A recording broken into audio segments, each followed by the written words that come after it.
안녕하세요. 저는 30대 초반 여성으로 최근 결혼까지 약속했던 남자친구와 파혼을 하게 되었습니다. 그것도 상견례장에서 말이죠. 살면서 이런저런 일들이 많이 있다고는 하지만 결혼을 앞두고 제가 파혼을 하게 될 줄은 정말 몰랐습니다.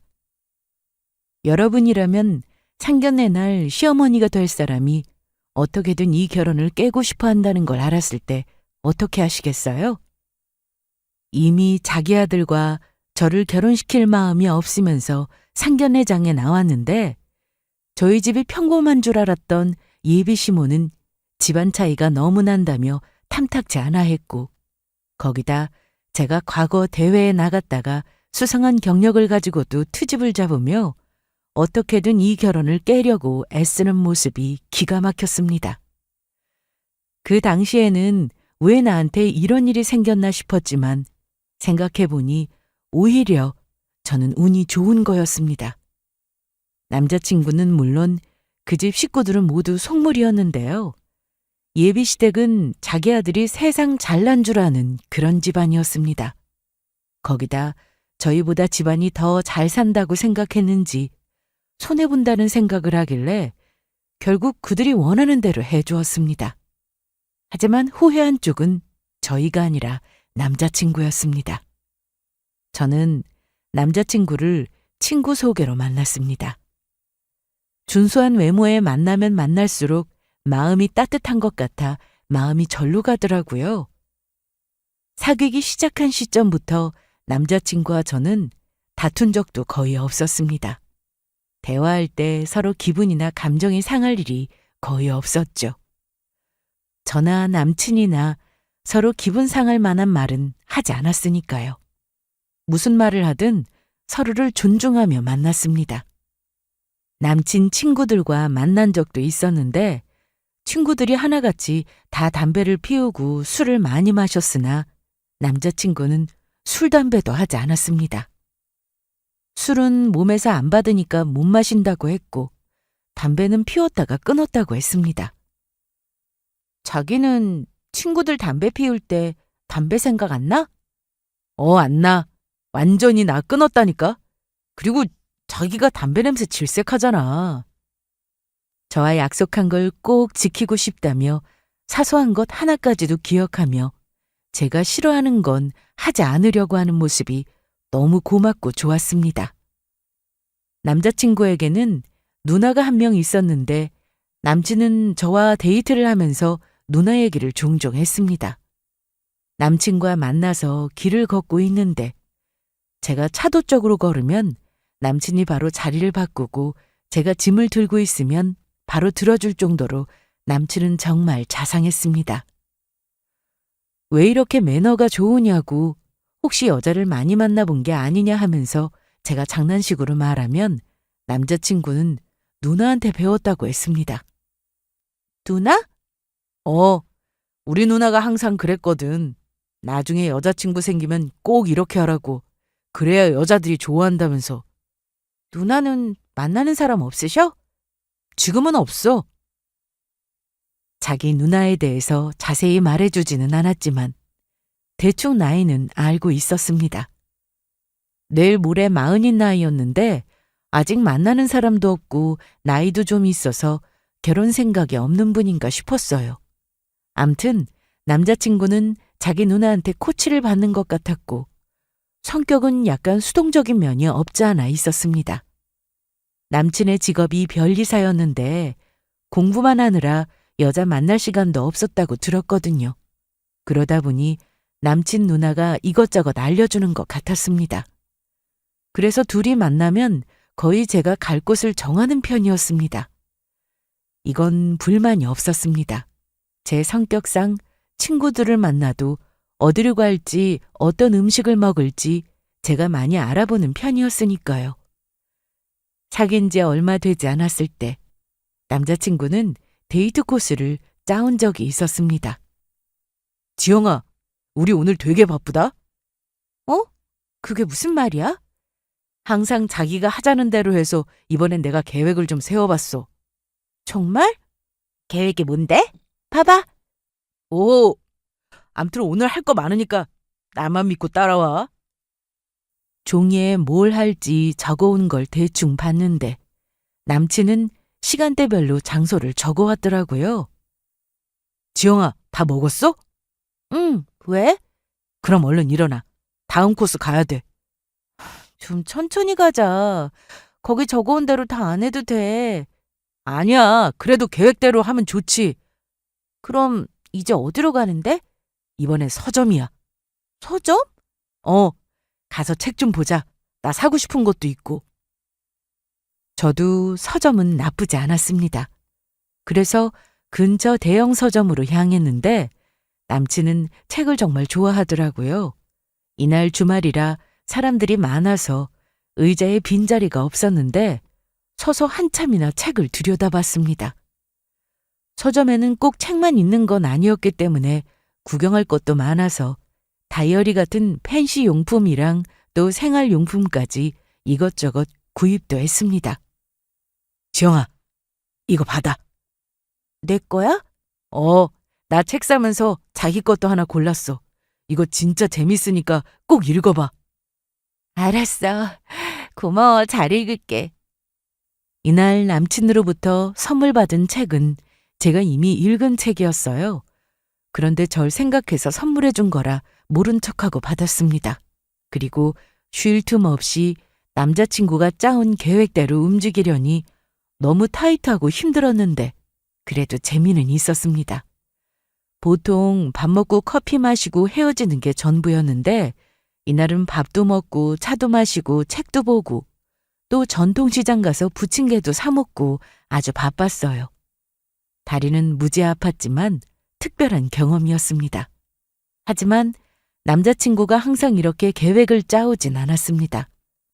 어쩌다 한 번이었고 대부분은 제가 하자는 대로 하더라고요. 평일에는 둘 다 바쁘니 거의 주말에 만날 때가 많았고 남친은 저에게 연락을 매일같이 했습니다. 지영아, 이번 주 토요일에 공연 보러 갈래? 무슨 공연? 우리 누나가 얼마 전에 뮤지컬 보고 왔는데 엄청 재미있었대. 그래서 너도 괜찮다고 하면 오늘 예매하려고. 그래, 보러 가자. 나도 뮤지컬 보는 거 좋아해. 잘 됐다. 그럼 바로 예매한다. 남자친구는 누나한테 이런저런 얘기를 많이 듣는 것 같았습니다. 그리고 데이트하면서 누나에 대한 얘기도 자연스럽게 많이 해서 언젠가 한번 만나보고 싶다는 생각이 들기도 했어요. 그러다 남자친구 집에 가게 된 날이 있었습니다. 인사를 드리려던 날도 아니었고 남친 집 근처에서 만났다가 물건을 두고 왔다면서 금방 다녀오겠다고 하더라고요. 왜 그래? 뭐 없어졌어? 어떡하지? 나 지갑 놓고 왔다. 잠깐만 올라갔다 올게. 알았어. 그런데 너 여기 있게? 지갑만 가지고 올 거잖아. 기다리고 있을게. 그러지 말고 같이 올라가자. 집에 엄마랑 누나 있거든. 인사도 하면 좋잖아. 제가 밖에서 혼자 기다려야 하는 게 영 마음에 걸렸는지 같이 들어가자고 했습니다. 집에 가족들이 다 있다고 하니 부담이 되어 처음에는 거절했는데 금방 나올 거니까 괜찮다고 해서 같이 가게 됐어요. 예상한 대로 상당히 어색했습니다. 엄마! 아들! 나갔다가 왜 다시 들어와? 안녕하세요. 여자친구? 네, 강재영이라고 합니다. 우리 선우한테 얘기 많이 들었어요. 선우 여친이 왔다고? 어디? 안녕하세요. 저 선우 누나예요. 네, 안녕하세요. 듣던 대로 엄청 예쁘다. 나 잠깐 지갑 가지러 왔어. 금방 나갈 거야. 누가 뭐래? 잠깐 들어와요. 네. 이 녀석은 어디서 이렇게 예쁜 여자친구를 만났대? 평소에 예쁘다는 말 많이 듣죠? 아니에요. 아니긴.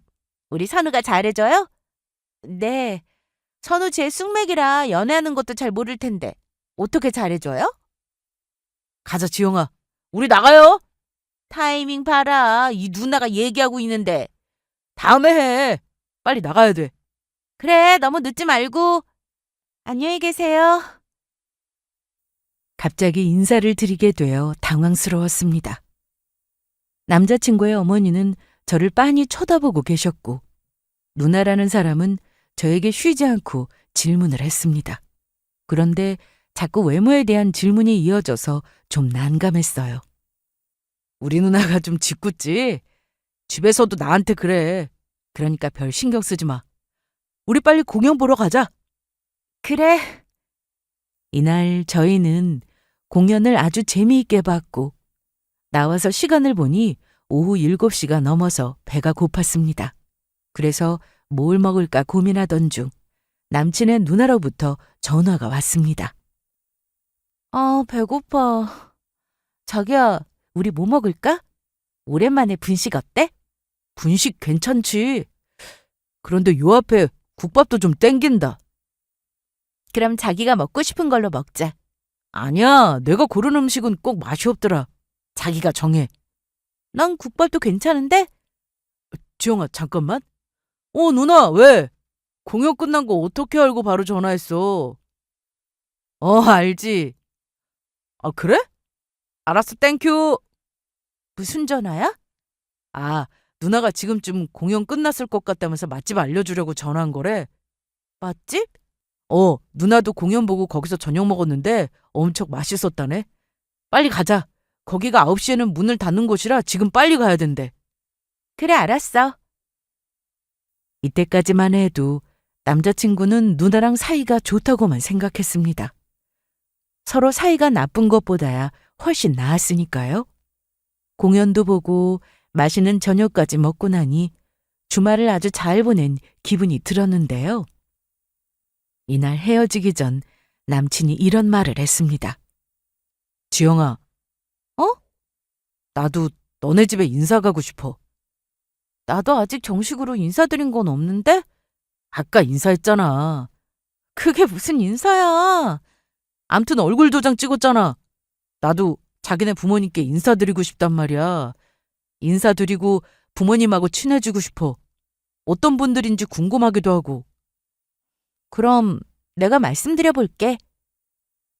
남자친구는 만난 지 벌써 2년이 넘어가는데 결혼까지 생각하고 있으니 부모님께 인사를 드리고 싶다고 했습니다.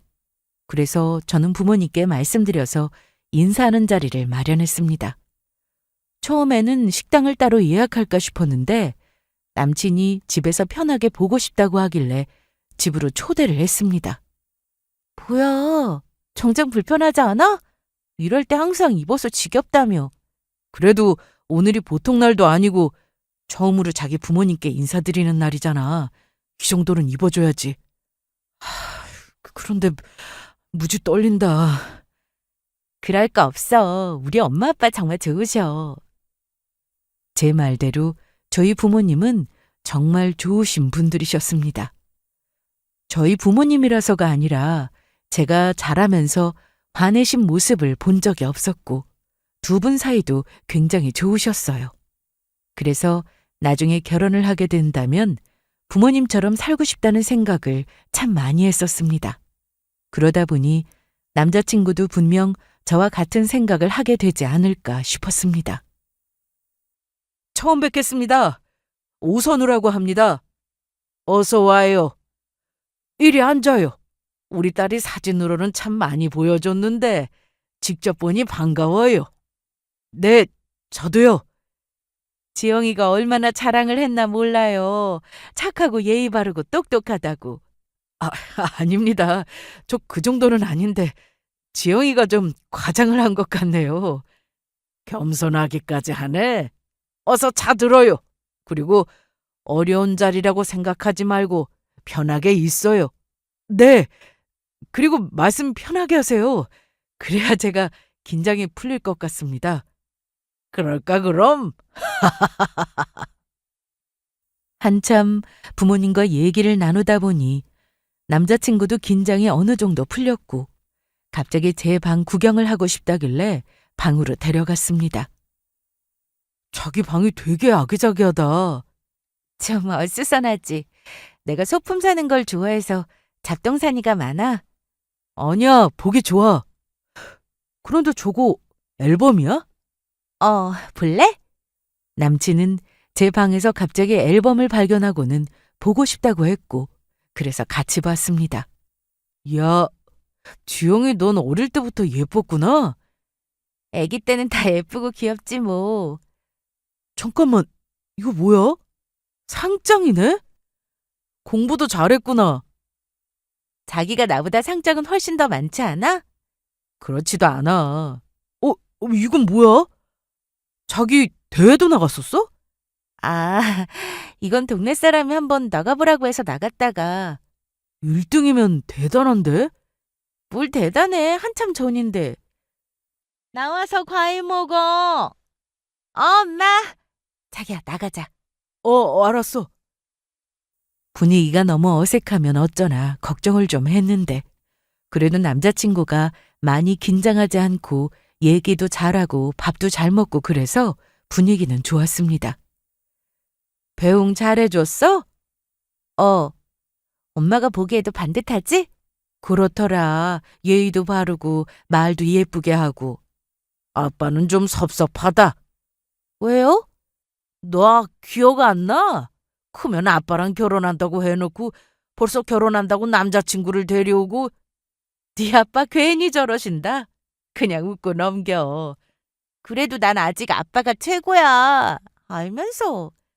말만 그렇게 하고 결혼하면 집에 발길 끊을 거 아니야? 매일 올게. 아니면 같이 살까? 그거 좋네. 같이 사는 거. 그건 엄마가 싫다. 얼른 시집 보내고 우리도 좀 여유롭게 삽시다. 아빠는 평소에도 저런 농담을 많이 하셨습니다. 제가 외동이라 그런지 많이 아껴주시고 사랑도 듬뿍 주셨는데 막상 결혼할 때가 다가오니 서운하셨던 모양이에요. 말씀은 저렇게 하셔도 그 누구보다 제가 가정을 꾸리고 잘 살길 바라시는 분이셔서 기분 좋게 얘기하고 지나갔습니다. 그날 이후로 남친은 저희 집에 여러 번 인사를 왔고 부모님도 좋게 생각하고 계셨습니다. 아빠도 아들이 하나 더 생긴다고 생각하신다며 남친과 얘기도 많이 하셨어요. 그리고 제가 남자친구와 만난 지 3년이 되었을 때 저희는 결혼을 하자고 서로 약속했습니다. 물론 그 전부터 자연스럽게 결혼 얘기가 오가긴 했지만 진지하게 결혼을 약속하고 상견례 날짜까지 잡게 되었습니다. 상견례를 하기 전 저는 남친과 만나면 결혼 준비에 대한 얘기를 많이 했습니다. 서로 양가 도움 없이 둘이 알아서 해보자고 얘기했고 결혼하는데 너무 많은 돈은 쓰지 않기로 했죠. 그런데 남친은 결혼 얘기를 하면서도 여전히 수동적인 모습을 보였습니다. 원래 그런 성격이라 이해하는데 다른 일도 아니고 결혼이면 좀 적극적인 모습을 보여줬으면 하는 아쉬움이 있더라고요. 원래 만나서 영화를 보든 밥을 먹든 거의 제가 하자는 대로 하는 편이었지만 그래도 매일같이 전화하고 문자를 하는 건 남자친구 쪽이었습니다. 하지만 결혼 얘기가 나오고 나서는 평소보다 연락도 뜸하고 제가 전화를 걸어도 평소와는 좀 다른 느낌이 들었어요. 그렇다고 남자친구가 변했다고 느끼진 않았습니다. 남친의 직업 특성상 일도 많고 야근도 잦고 거기다 곧 개업을 준비하고 있어서 영업도 하기 시작했기에 바빠서 그런가 보다 생각했습니다. 지영아, 나 아직 사무실이야. 오늘도 야근이구나? 일이 많다. 산더미야. 퇴근하고 전화하려고 했는데. 나 벌써 집에 왔어. 벌써? 벌써라니, 지금 시간이 9시가 넘었는데. 시간 가는 줄도 몰랐네. 나 오늘 많이 늦을 것 같으니까 연락 기다리지 말고 자. 너무 늦으면 문자할게. 그래, 알았어. 고생해. 저도 회사에서 늦게 끝날 때가 종종 있었지만 남친처럼 야근이 잦은 건 아니었습니다. 연구원으로 일하면서 거의 정시 퇴근이었죠. 그래도 서로 바쁜 와중에 시간 내서 만나면 신혼집은 어떻게 할지, 식장은 어디로 하면 좋을지, 결혼 준비에 대해 얘기하느라 바쁘게 지냈습니다. 그렇게 2달이라는 시간이 흘렀고 저희는 드디어 상견례를 하게 되었습니다. 저는 당연히 서로 얘기도 잘 끝내고 결혼 날짜를 잡고 식만 올리면 되겠다고 생각했습니다. 저나 남자친구나 서로 사랑하는 마음은 변함없고 양가 인사도 드렸고 문제될 게 아무것도 없다고 생각했거든요. 하지만 그건 제 착각이었습니다. 남자친구 가족들이 저를 반대하고 있었다는 걸 제가 전혀 몰랐거든요. 아이 없는 건 제가 마음에 들지 않았으면 굳이 상견례까지 할 필요도 없었는데 제가 자기 아들을 놔두지 않고 매달릴 거라 생각했는지 상견례 때 아주 확실히 해두려고 나온 거라는 그 말이 아직도 잊혀지지 않았습니다. 아무것도 모른 채 저와 부모님은 기분 좋게 상견례 장소에 도착했습니다. 원래 약속 시간보다 일찍 준비하시는 부모님이라 20분 전에 미리 도착해서 기다리고 있었어요. 여보세요? 자기야, 우리 도착했어. 벌써? 우리가 좀 일찍 온 거니까 천천히 와. 급하게 운전하지 말고. 알았어. 그런데 우리도 곧 도착하니까 조금만 기다려. 그리고 잠시 뒤 예비 시댁 식구들도 도착해서 서로 인사를 나눴습니다. 저희는 부모님이 모두 계셨지만 남자친구는 아버님이 계시지 않고 어머님과 남친의 누나 이렇게 왔습니다. 그런데 식사가 나오기도 전에 남친의 어머니는 본인 아들 자랑을 시작했습니다. 제가 어디 가서 이런 얘기 잘 안 하는데 우리 아들이 솔직히 좀 잘났습니다. 변리사라는 직업을 아무나 하는 게 아니잖아요. 학창 시절에 공부를 잘해서 아들 고등학교에서 전교 1등을 놓쳐본 적이 없습니다. 이날 남친 어머님은 아무도 물어보지 않은 얘기를 혼자 계속하셨고 중간에 말을 끊을 수도 없어서 그냥 들어야 했습니다. 공부머리라는 게 타고나는 건 알고 계시죠? 제 아들이 저를 닮았는지 공부를 정말 잘했어요. 아들 머리는 엄마를 닮는다는 말이 있던데 그게 딱 맞는 것 같습니다. 어머나, 제가 제 얘기만 했네요. 그럼 딸 자랑도 한번 해보시겠어요? 네? 뭐 하실 말씀 없으시면 굳이 안 하셔도 됩니다. 저희도 이미 알고 있으니까요. 지영이가 대기업 연구원이니까 공부야 곧잘 했겠죠. 그런데 결혼이라는 게 잘 아시겠지만 좋아하는 마음만 가지고 하는 건 아니잖아요. 사별해서 지금 제 옆에는 없지만 저희 애들 아빠와 선보고 결혼했습니다. 연애 한번 안 해보고 결혼했지만 아주 잘 살았어요. 혹시 두 분은 연애 결혼하셨어요? 네, 저희는 연애하다 결혼했습니다. 그러시구나. 그럼 잘 모르실 수도 있겠어요. 결혼은 집안끼리도 잘 보고 해야 하는데. 집안도 서로 어느 정도 맞아야 한다는 말씀엔 저도 동의합니다만 그래도 결혼 당사자들의 마음이 더 중요하지 않을까요? 아이고, 모르시는 말씀. 사랑만 믿고 결혼했다가 이혼하는 커플이 요즘 세상에 얼마나 많은 줄 아세요? 상견례 날 남친 어머니의 이런 행동은 전혀 예상하지 못했기에 저나 부모님은 당황할 수밖에 없었습니다. 어이없던 건 자기 엄마가 계속 쓸데없는 말만 늘어놓고 있는데 남자친구는 가만히 있더라고요. 제가 계속 쳐다보고 눈치를 줘도 저와 얼굴을 마주보려고 하지 않았습니다. 함께 나온 남친의 누나도 마찬가지였습니다. 특히 남친의 누나는 결혼 생각이 없어서 여태 미혼으로 지내는 줄 알았는데 이미 한 번 다녀왔다고 했습니다. 제가 자꾸 이런 얘기를 하는 이유는 제 딸 때문이에요. 솔직히 이런 얘기는 굳이 하지 않아도 되는데 제 딸은 예전에 결혼했다가 집안 차이로 이혼했습니다. 요즘 이혼이 흠은 아니잖아요. 그건 그렇죠. 제 딸도 사랑 하나 믿고 결혼했는데 집안 차이 그거 무시 못하더라고요. 그래서 결국 이혼했잖아요. 처음부터 너무 기우는 집이었는데 둘이 잘 살면 그만이지 하는 생각으로 결혼시켰다가 이혼했으니 우리 선우는 집안을 꼭 봐야겠다 다짐했습니다. 자꾸 제 얘기만 하게 되는데 본론부터 말씀드릴게요. 저는 솔직히 애들 결혼하는데 이 정도는 받고 싶습니다. 남친 어머니는 혼자서 실컷 이것저것 얘기를 하시다가 갑자기 예단 얘기를 꺼내셨습니다. 왜 그렇게 쓸데없는 얘기를 하시나 했는데 이유는 예단이었습니다.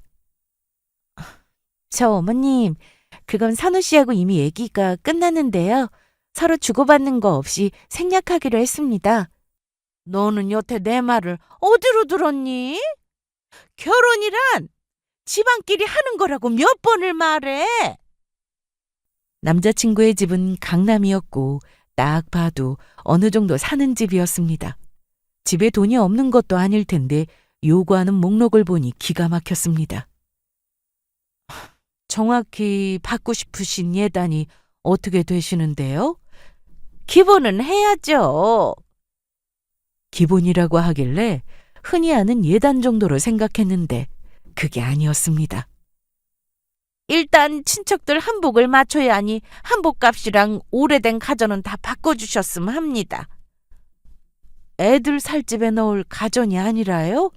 그거야 당연히 하는 거고 저희 집에 가전이 대부분 10년이 넘었습니다. 그러니 자세한 목록은 따로 보내드릴게요. 그리고 예단비를 50만 원씩 해서 친가외가 합치면 10집이니까 500만 원도 준비해 주세요. 이런 얘기는 상견례를 하기 전 저만 따로 불러서 얼마든지 할 수 있었습니다. 그런데 이날 일부러 작정하고 얘기하는 기분이 들었습니다. 어디까지 요구하나 싶어 조용히 들어봤는데 들을수록 가관이었습니다. 무리한 예단 요구 외에도 결혼식 때 들어온 축의금을 다 달라는 건 물론이고 식대까지 내라고 하더라고요.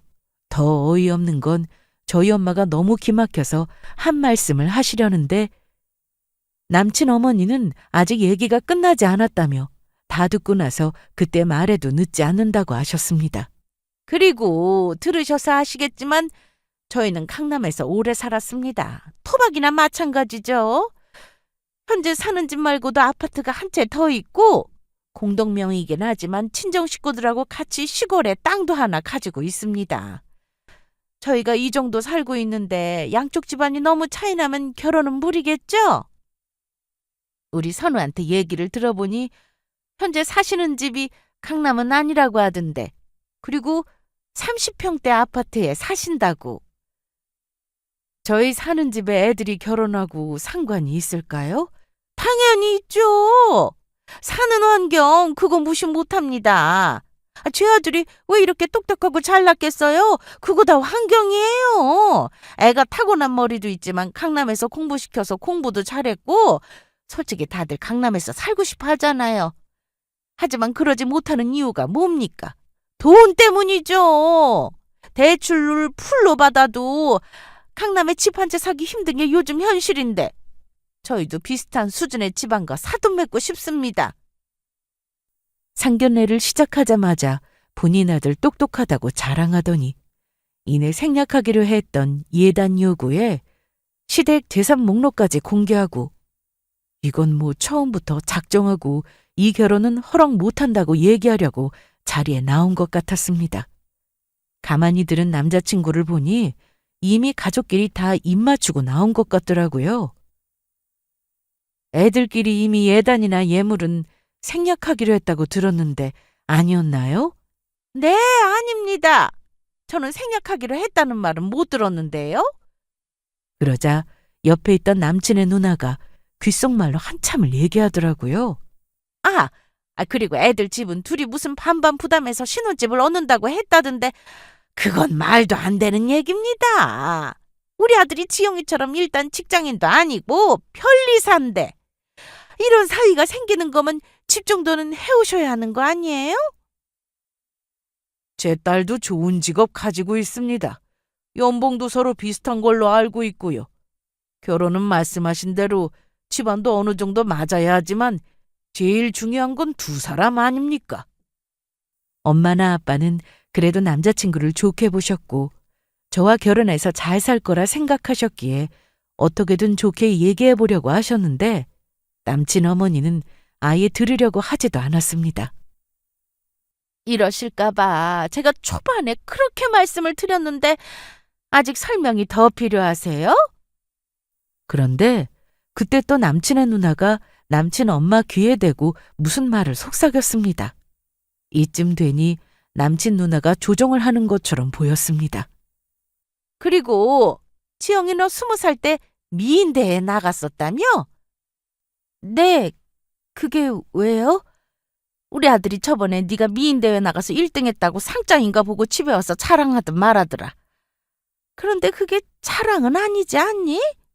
코트로 보기에는 예뻐서 뽑히는 대회 같지만 1등까지 했으면 여기저기 풀려다녔을 텐데 그런 대회는 자랑할 게 아니라 숨겨야지.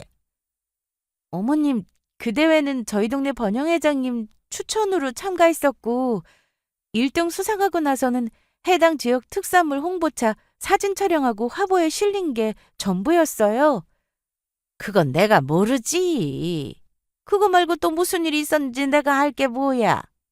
암튼 그 얘기 듣고 내가 좀 찜찜해서 혼났다. 듣자 하니 좀 불쾌하네요. 뭐가요? 그 어린 나이에 여기저기 불려다녔을지도 모른다니 대체 어떤 생각을 하신 겁니까? 그걸 제 입으로 꼭 말해야 해요? 이보세요! 엄마가 너무 화가 나셨는지 가만히 계시다가 화를 내셨는데 아빠가 그런 엄마를 말리셨습니다. 처음엔 아빠가 가만히 계시니 답답했는데 다 이유가 있으셨더라고요. 남친의 어머니는 아직도 할 말이 더 남았는지 마지막이라며 이런 얘기까지 했습니다. 그리고 마지막으로 한 말씀 더 드리겠는데요. 우리 선우가 곧 변리사 사무실을 개업할 예정입니다. 그래서 요즘 영업하느라 정말 바빠요. 혹시 개업하는데 사무실까지 책임져 주실 수 있나요? 변리사 개업해서 6억 벌었다는 뉴스 기사 보셨죠? 못 보셨다면 나중에 찾아보세요. 그리고 보통은 사자 직업 가진 사위가 생기면 이 정도는 알아서 해온다고 하던데 아무 말씀이 없으시니 제가 이렇게 직접 말씀드리는 겁니다. 사무실은 강남 큰 사거리 주선 빌딩 아시죠? 그 정도로 생각하고 있습니다. 가능할까요? 어디요? 주선 빌딩이요? 네, 그 건물이 유명하니 들어는 보신 모양이네요. 거기 한 달 월세가 얼마인지는 아시죠? 네, 잘 알죠. 이날 남친의 어머니는 막무가내로 요구했습니다.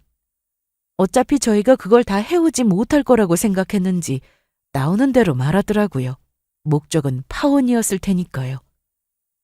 제 입에서 이 결혼은 절대 못한다는 말이 나오길 원했던 것 같길래 저는 가만히 앉아있는 남자친구를 노려보며 이 결혼은 못하겠다고 말씀드렸습니다. 너 정말이야? 응? 나중에 말 바꾸는 거 아니야? 그럴 일 없습니다. 잘 됐네. 혹시 우리 아들 변리사라고 해서 죽어도 못 헤어진다고 할까봐 걱정돼서 확실히 못 바꾸려고 나왔는데. 그 말에 그제야 남친이 저와 눈을 마주치더군요. 아빠도 계속 참고만 계셨는데 예비시모가 계속해서 양쪽 집안 차이가 너무 많이 나니 결혼은 무리라며 자기가 할 말은 다 끝났다고 하자 아빠가 말씀을 시작하셨습니다. 말씀 다 끝나셨습니까? 네, 다 끝났습니다. 그럼 제가 말씀드리죠. 저도 따져보니 집안 차이가 너무 많이 나서 이 결혼을 시키면 안 될 것 같습니다. 그렇죠. 차이가 너무 심하죠? 이렇게 한쪽이 기우는 결혼은 애초에 시작을 말아야죠. 제 말이 그겁니다. 그래서 제가 여태 입 아프게 말씀드린 거예요. 저는 지영이가 근무하고 있는 회사에서 임원으로 오래 근무하다 재작년에 정년 퇴직했습니다. 제 아내는 중학교 교사로 일하다가 퇴직 후 현재 복지센터에서 봉사를 하고 있고요. 저희 둘 다 정직하게 살았고 제 딸도 올바르게 키웠다고 생각합니다. 세상 모든 게 돈으로 해결되는 게 아닌데 돈만 밝히는 그쪽 집안에 제 귀한 딸을 드릴 수는 없을 것 같습니다. 그러니 이렇게 수준 차이 나는 집안과 사돈을 맺는 건 말도 안 되죠. 여보 뭐해요? 얼른 일어나요. 주영이 너도. 아니, 뭐라고요? 돈만 밝혀... 수진이 뭐 어때서요? 그럼 지금까지 말씀하신 게 정상이라고 생각하십니까? 자식 결혼시키면 잘 살길 바라는 게 부모 마음인데 무슨 예단을 그렇게 요구합니까? 그거 받으면 자식이 잘 산다고 생각하세요? 제가 보기엔 자식이 불행하길 바라는 부모처럼 보입니다. 참나 기가 막혀서. 아니 돈이 없어서 못 해준다고 하면 될 걸. 그리고 아까 주선 빌딩이라고 하셨습니까? 네. 그 건물에 사무실 얻으려면 돈이 문제가 아닐 겁니다. 건물주가 아무나 받아주는 사람이 아니거든요. 그럼 먼저 가보겠습니다. 원하시는 조건으로 며느리 잘 얻으시고 다시는 보는 일 없길 바랍니다. 그렇게 자리에서 일어나 나가려는데 남친의 어머니는 여전히 저급한 수준으로 말을 했습니다. 참나. 무슨 그 건물주랑 친구라도 돼요? 어디서 하는 척이야? 재수없게. 그래서 저는 못 참고 다시 돌아와 이렇게 말했습니다. 주선 빌딩 건물주가 누군지 아세요? 뭐? 저희 아빠세요. 그래서 어머님 아들이 돈을 싸들고 들어와도 아마 그 건물에 사무실 얻기는 힘들 겁니다. 그럼 안녕히 계세요. 이 말을 끝으로 저도 식당에서 나왔고 예상대로 남자친구는 저에게 연락을 해왔습니다. 상견례 자리에서 말 한마디 안 하고 가만히 있다가 전화하는 게 너무 짜증나서 안 받았는데 그날 저녁 집으로 찾아왔더라고요. 아니 다 끝났는데 여긴 왜 왔지? 죄송합니다 어머님. 우리 지영이 보러 온 모양인데 지영이도 보려고 온 거지만 어머님 아버님 뵙고 사죄드리려고 왔습니다. 누가 왔어? 아니, 어떻게 여길 또 찾아오나? 돌아가게. 누구야? 야, 너 지금 뭐해? 무릎까지 꿇고? 미안해 지영아. 진짜 미안해. 뭐가 미안한데? 그거 다 우리 누나가 시켜서 그런 거야. 엄마도 처음에 너 마음에 들어야 했어. 헛소리하지 말고 가라. 누나가 한 번 결혼에 실패해서 엄마는 내 결혼만큼은 잘 시켜보겠다고 하셨다고. 그래서 누나 말 듣고 마음이 바뀌셔서 그런 거야. 내가 뭘 어떻게 할 수가 없었어. 결혼해서 가정 꾸리고 살 사람이 네 의견 하나 제대로 말을 못하냐? 하긴 너랑 연애하면서 뭐가 먹고 싶은지 어디 가고 싶은지 말도 못하는 찐따 같은 놈이었으니 집에서는 어땠을지 다 보인다. 그런 놈이 네 회사를 차린다고? 손님들이 뭘 믿고 너한테 일을 맡기겠냐? 진짜 미안해. 이렇게 사과하고 용서빌 거였으면 아까 니네 엄마가 말 막 쏟아낼 때 어떻게든 그 입을 막았어야지. 내가 이 일 수습할게. 수습하면 우리가 좋다고 할 줄 알았나?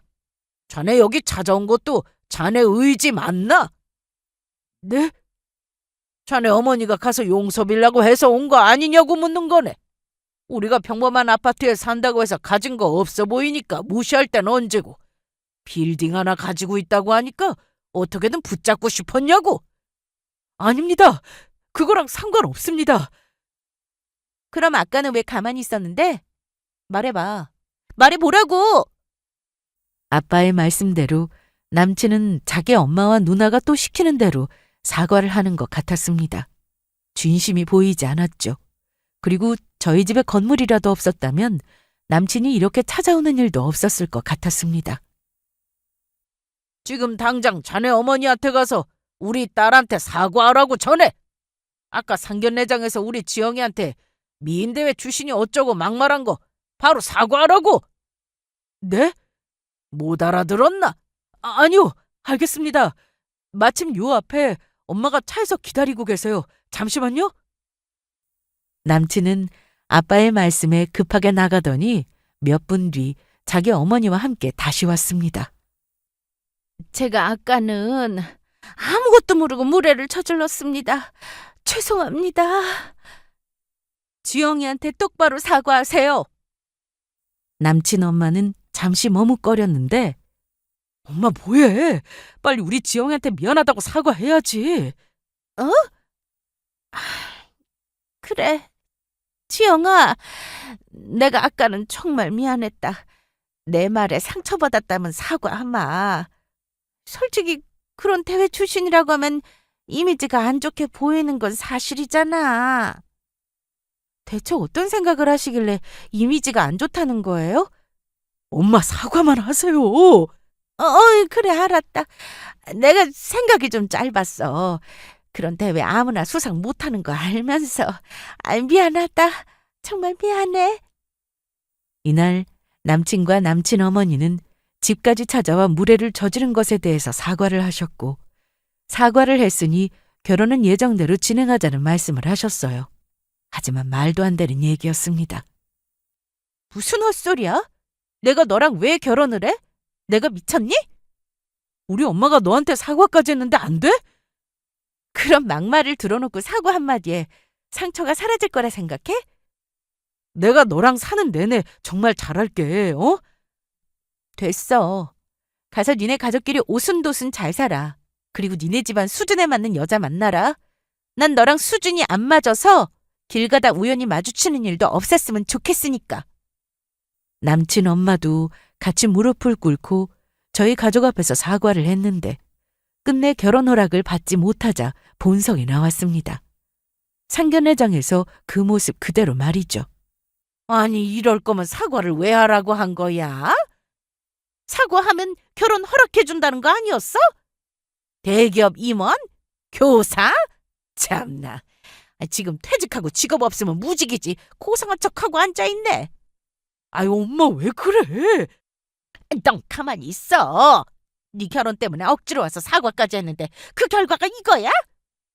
남친 엄마는 이날 삿대질까지 해가며 소리를 질렀는데 역시나 수준 이하였습니다. 아빠는 그 모습에 휘둘리지 않고 조용히 핸드폰을 들고는 경찰을 불렀습니다. 혼자 흥분해서 난동을 부리느라 경찰이 온 줄도 몰랐던 남친 엄마는 집에 도착한 경찰을 보고 크게 놀랐는데 아니, 내가 무슨 잘못을 했다고 이래요? 네? 어머나 세상에. 저희 그냥 갈게요. 네? 조용히 갈게요.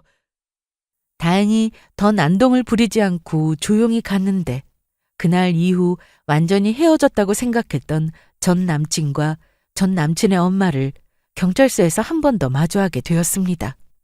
아빠가 관리하고 계시던 강남의 건물에 누군가 낙서를 했고 CCTV를 교묘히 피해서 얼굴 비추지 않게 낙서하는 모습이 찍혔더라고요.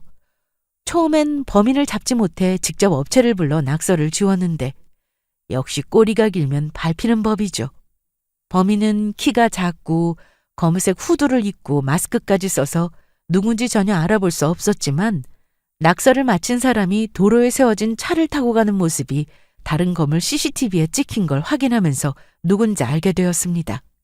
경찰서에서 범인이 잡혔다는 소식을 듣고 엄마와 아빠가 급히 경찰서로 가셨는데 범인은 바로 전 남친의 엄마였습니다.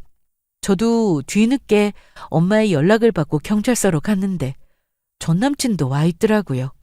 아빠는 너무 화가 나셔서 이건 일부러 한 행동이니 절대 용서 못한다고 했고 합의는 절대 없을 거라고 하셨습니다. 하지만 경찰서에서는 초범이라 벌금에 그칠 거라고 했고 서로 잘 얘기해서 합의하는 쪽으로 하라고 계속 저희 아빠를 설득했습니다. 전 남친 역시 이날 닭똥 같은 눈물을 흘리며 대신 잘못했다고 우는데 그걸 본 전 남친 엄마가 부끄러웠는지 연신 사과를 했습니다. 죄송합니다. 다시는 그런 일 없게 하겠습니다. 네? 죄송합니다. 아빠는 고민 끝에 그동안 건물 외벽 낙서를 지우느라 들어간 비용을 청구했고 남아있는 낙서를 직접 지우는 조건으로 합의를 하게 되었습니다. 그런데 다음날 전 남친 엄마는 업체에서 사람을 몇 명 데리고 왔습니다. 같이 오신 분은 누구십니까? 안녕하세요. 저희는 낙서 제거 전문 업체이고 오늘 의뢰받고 나왔습니다. 저희는 그런 의뢰를 한 적이 없는데요. 저 사장님, 제가 불렀습니다. 솔직히 이걸 제가 어떻게 다 지웁니까? 경찰서에서는 분명 직접 지운다고 하셨지 않습니까? 아무리 그래도 이건 죄송하지만 여긴 지울 사람이 따로 있으니 업체에서 나오신 분들은 모두 돌아가세요. 그리고 이번 주 일요일까지 날짜 정확히 지키셔서 낙서 다 지우세요. 네. 이날부터 전 남친 엄마가 건물 앞에서 낙서를 직접 지웠는데 사는 곳도 강남이다 보니 아는 사람을 마주치는 일도 많았다고 하더라고요. 그렇게 일주일 내내 개망신을 당했습니다. 외벽이 깨끗해진 이후 전 남친 엄마는 다시 한번 아빠에게 죄송하다는 사과를 하고는 돌아갔는데 그날 이후 전 남친 엄마는 마주치는 일은 없었습니다. 저는 한동안 친구들도 만나지 않고 회사에서 집으로 동선도 크게 벗어나지 않았습니다. 친구들을 보기 쪽팔리고 그런 게 아니라 사람을 만나는 게 지치더라고요. 그냥 저만의 시간이 좀 필요했습니다. 그러던 어느 날 전 남친을 저에게 소개해줬던 친구와 통화를 하게 됐습니다. 지영아, 잘 지내? 잘 지내지. 오랜만이다. 너한테 미안해서 그동안 연락도 못하고 살았어. 네가 알았으면 나한테 소개를 해줬겠어? 미안해. 됐어. 그 집 식구들이 어떤 사람들인지 아는 게 더 이상하지. 그런데 네가 듣고 싶을지는 모르겠는데 걔 말이야. 누구? 오선우. 걔 변리사 사무실 차려서 대박 나는 줄 알았는데 영업이 잘 안 됐는지 망했대.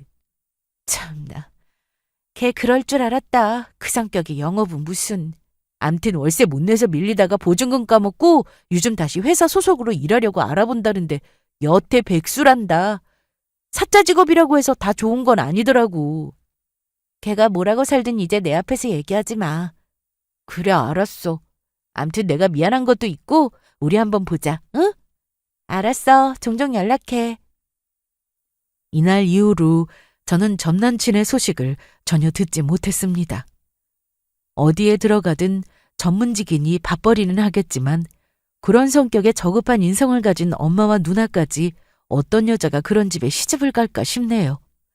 저도 그동안 조용히 살면서 삶의 변화가 좀 있었습니다. 회사에서 승진을 했어요. 대리를 오래 달고 살았는데 드디어 과장이 되었습니다. 결혼한다고 회사에서도 소문이 쫙 났었는데 처음엔 이걸 어쩌나 싶었지만 시간이 지나니 괜한 걱정이었습니다. 남들은 정말이지 다른 사람의 일에 크게 관심이 없다는 말이 맞더라고요. 제 과거를 가지고 얘기하기보다 승진한 것에 대해서 진심으로 축하해주는 동료들이 있어서 정말 기뻤습니다. 엄마는 여전히 봉사활동을 다니고 계시고 아빠는 건물 관리를 하고 계십니다. 돌아가신 할아버지께서 남겨주신 유일한 재산이라 아빠는 매일같이 건물 앞 청소를 직접 하고 관리를 아주 잘하고 계십니다.